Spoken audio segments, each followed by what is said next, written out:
Hello friends, तो आज हम लोग सीखते हैं, काफ़ी दिनों के बाद दोबारा शुरू कर रहे हैं हम लोग। तो हम लोग ने एक रियल नंबर्स जो पहला चैप्टर हमारा, उसका हमने एक्सरसाइज 1.1 पूरा कर लिया है, जिसका नाम है क्या, जो बेस्ड थी यूक्लिड डिवीजन लेमा पे। अब यूक्लिड डिवीजन लेमा तो आपको पता ही क्या है, मतलब सिंपल सी चीज़ है, वही dividend is equal to divisor into quotient plus remainder. इसी को मतलब स्टेट कर दिया था यूक्लिड ने, और उसका हम लोग यूज़ करते हैं ना। पर जब यूक्लिड डिवीजन लेमा को हम स्टेप में कैलकुलेट करें, मतलब हर स्टेप में यूज करते हैं, मल्टी स्टेप में यूक्लिड डिवीजन लेमा जब यूज होती है तो वो यूक्लिड डिवीजन एल्गोरिथम कहलाती है, यूक्लिड डिवीजन एल्गोरिथम। और इसी यूक्लिड डिवीजन एल्गोरिथम का यूज करके हम लोग क्या करते हैं, हम लोग फाइंड कर सकते हैं दो नंबर्स का एचसीएफ। अब सबसे पहली बात ये आती है कि एचसीएफ होता क्या है। एचसीएफ क्या होता है, तो मान लो कोई नंबर्स हैं 5 और 10, ये दो संख्याएं हमको दी हुई हैं। हमसे कहते हैं कि इनका एचसीएफ क्या होगा, यानी कि हाईएस्ट कॉमन फैक्टर। अच्छा, फैक्टर क्या होता है? फैक्टर मतलब वो संख्या जो किसी दूसरी संख्या को पूरी तरह से डिवाइड कर दे। पूरी तरह से डिवाइड मतलब रिमाइंडर 0 आ जाए। तो फैक्टर आपको पता है, हाईएस्ट कॉमन फैक्टर। कॉमन मतलब दोनों में होना चाहिए वो फैक्टर, दोनों का होना चाहिए वो फैक्टर, और हाईएस्ट सबसे बड़ा होना चाहिए। मतलब कॉमन फैक्टर हो सकता है इनमें बहुत सारे हो, पर जो सबसे बड़ा कॉमन फैक्टर है हमको वो देखना होता है। तो हाईएस्ट कॉमन फैक्टर क्या हो जाएगा? अब जैसे 5 है और 10 है, मतलब 5 किससे डिवाइड हो जाएगा? 5 जो है 1 से डिवाइड हो जाएगा, और 5 जो है ये 1 से डिवाइड हो जाएगा, और 5 खुद से डिवाइड हो जाएगा, यानी कि 5 से। अच्छा, 10 किससे? 10 जो है ये 2 से डिवाइड हो जाएगा, 10 जो है ये 1 से डिवाइड हो जाएगा, 10 जो है ये 5 से डिवाइड हो जाएगा, 10 जो है ये 10 से डिवाइड हो जाएगा। ठीक, यही तो नंबर्स हो गए 2, 1, 5, 10, और 5 जो है 1 और 5 से डिवाइड हो जाएगा। ये हो गए क्या, ये 10 के फैक्टर हमने लिख दिए, और ये 5 के फैक्टर लिख दिए, ये दोनों। अब इनमें कॉमन कौन से फैक्टर हैं? देखो, एक इसमें भी है, एक इसमें भी है, बिल्कुल सही। 5 इसमें भी है, 5 इसमें भी है, बाकी ये 2 और 10 इसमें नहीं है। मतलब कि दो कॉमन फैक्टर है, 1 और 5। इनमें से बड़ा कौन सा है? इनमें से बड़ा है 5, यानी कि यही हो गया क्या हमारा हाईएस्ट कॉमन फैक्टर, बड़ा वाला कॉमन फैक्टर। और इसका मतलब क्या है, ये 5 को भी डिवाइड करेगा और 10 को डिवाइड करेगा। तो जब चाहे 2 नंबर का बात हो, चाहे 3 नंबर की बात हो, चाहे 5 नंबर की बात हो, मतलब कंसीडर कर रहे हो, उससे फर्क नहीं पड़ता। हाईएस्ट कॉमन फैक्टर हमेशा वो होगा जो उन सभी संख्याओं को काटने वाला सबसे बड़ी संख्या होगी कॉमन में, सब संख्याओं का फैक्टर हो, कॉमन हो, और सबसे बड़ा हो। कॉमन तो बहुत सारे हो सकते हैं, जैसे इसमें कॉमन 1 और 5 दोनों थे, लेकिन बड़ा कौन सा था? 5 था। इसलिए यहाँ पर 5 और 10 का एचसीएफ क्या हो जाएगा? 5 हो जाएगा। ठीक है, ये चीज समझ में आ गई होगी, आई होप।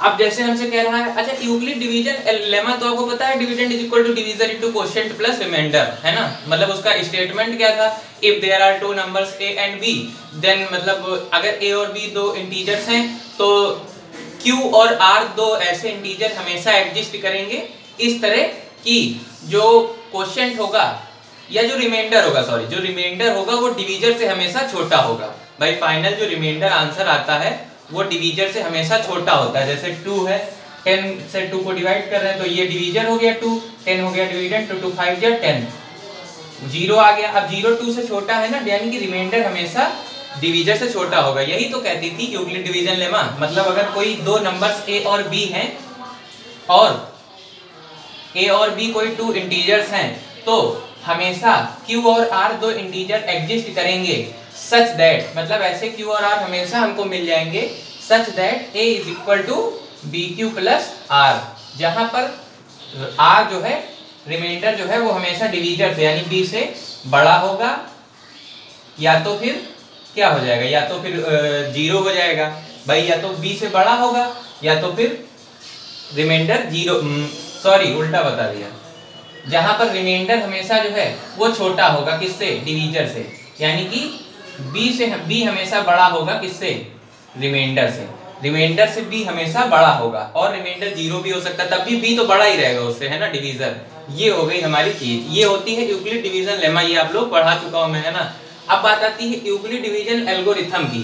तो यूक्लिड डिवीजन एल्गोरिथम कुछ नहीं है, बस आप जो एचसीएफ फाइंड करने का लॉन्ग।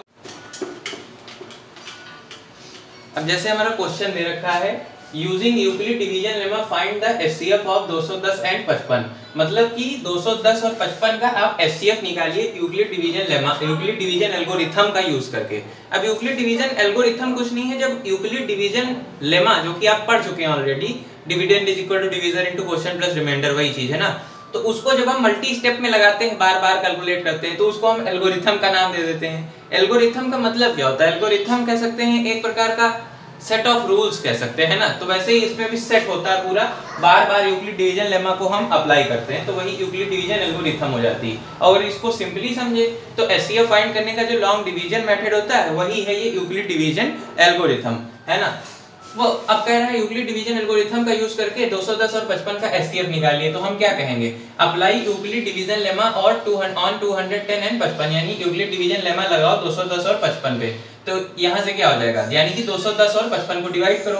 तो डिवाइड करके हम देख लेते हैं, 210 डिवाइडेड बाई 55, ये जाएगा 3 टाइम 55 से भाई जा 15 से भाई 51 16 165, 10 में से 5 जाएगा 5, और ये हो जाएगा 10 में से 6 4 10 और इधर 0 45। ये आ जाएगा हमारा 210 इज इक्वल टू, मतलब division is equal to divisor into quotient आया हमारा 3 प्लस रिमाइंडर आया 45।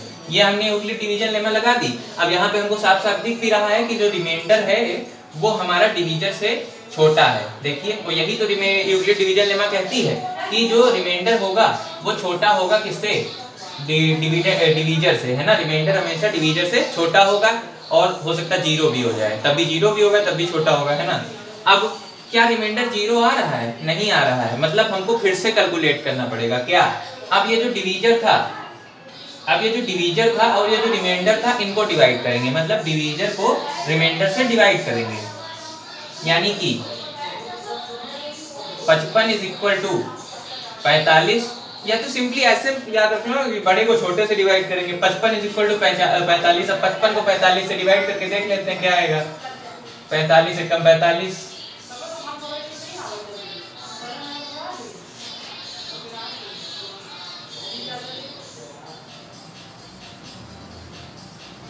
ये हो गया हमारा। रिमाइंडर 0 आ रहा नहीं, 10 आ रहा है, मतलब हमको आगे कैलकुलेट करना पड़ेगा। किसको? इस डिवीजर को इस रिमाइंडर से डिवाइड करो, यानी कि 45 इज इक्वल टू, अब 45 को 10 से डिवाइड करेंगे क्या आ जाएगा?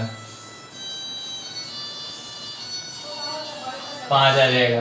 तो 45 is equal to divisor into quotient, quotient मतलब 4 प्लस रिमाइंडर 5। क्या रिमाइंडर 0 आ रहा? नहीं आ रहा है। अच्छा, एक चीज आप लोग नोटिस कर रहे हैं, जो पिछला रिमाइंडर होता है वही हमारा अगला क्या बन जाता है? डिवीजर बन जाता है। जो पिछला रिमाइंडर होता है पिछले स्टेप का, वही हर बार अगले स्टेप का डिवीजर बन जा रहा है, मतलब जो डिवाइड करता है, डिवीजर जिससे मतलब करा जाता है डिवाइड। तो 45 is equal to 10 into 4 plus 5। Remainder अभी भी 0 नहीं आया, मतलब इसको फिर से उठाओ, यानी कि किसको? 10 को डिवाइड करेंगे 5 से, तो 5 दूनी 10, रिमाइंडर 0 आ गया। रिमाइंडर 0 आ गया, मतलब कि, और जिस स्टेप में रिमाइंडर 0 आ जाए, जिस स्टेप में हमारा रिमाइंडर 0 हो जाता है, उस स्टेप का जो डिवीजर होता है वही हमारा होता है क्या? HCF of the given numbers. यानी कि 210 और 55 का एचसीएफ क्या है? 5 है। यानी कि हम इसको अदर शब्द में, दूसरे लैंग्वेज में क्या कह सकते हैं कि, दूसरे वर्ड्स में ये कह सकते हैं कि 210 और 55 के जितने भी कॉमन फैक्टर होंगे, उनमें जो सबसे बड़ा कॉमन फैक्टर है वो है 5। फैक्टर मतलब जिससे वो दोनों कट जाएंगे पूरी तरह से, यानी कि 5 जो है इन दोनों का एचसीएफ हो गया।